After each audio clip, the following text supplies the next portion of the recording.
Did you say Wahhabism? Yes, sorry, I probably said it wrong. Yeah.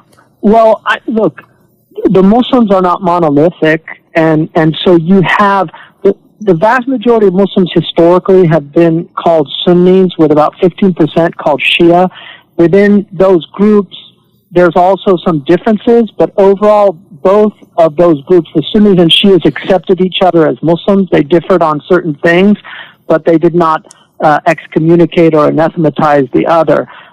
There is a strain of Islam that emerged about 200 years ago that was a reformist movement. It's very much in line with the kind of puritanical Christian movements that emerged in England as well, and so in essence, they're kind of like, the best of them are like grumpy Amish.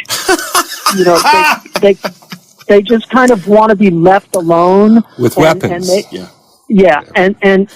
the worst of them are like the worst of the Ku Klux Klan, and it's kind of between that. So unfortunately, it's a reality that we have to deal with as a community. Now, one of the problems is that the petrodollars has enabled massive amounts of literature that I would consider pretty extreme to flood the Arab world. And so a lot of modern Arab youth have really been indoctrinated into a type of Islam that historically was very alien to Islam. And the bitter fruit of that is now emerging in places like Syria, Libya, Iraq, and Yemen.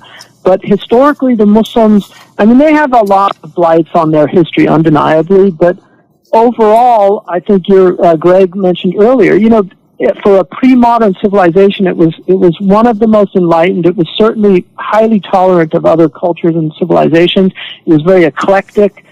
It took from other cultures and civilizations, and also it protected Christian churches. There's a reason why those churches are being destroyed now in Iraq. Why weren't they destroyed before? Why were they standing for over 1,000 years? The Christians were there long before the Muslims, and the Muslims honored them.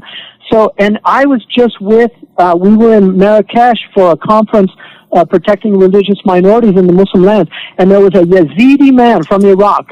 His name is Baba Sheikh. You can Google him. He's one of the Yazidi leaders. He was there. He came up to me after his talk. I was talking to him, and he said, listen, nobody amongst the Yazidis believes this is Islam. We know what Islam is. He said, I know Islam better than most Muslims.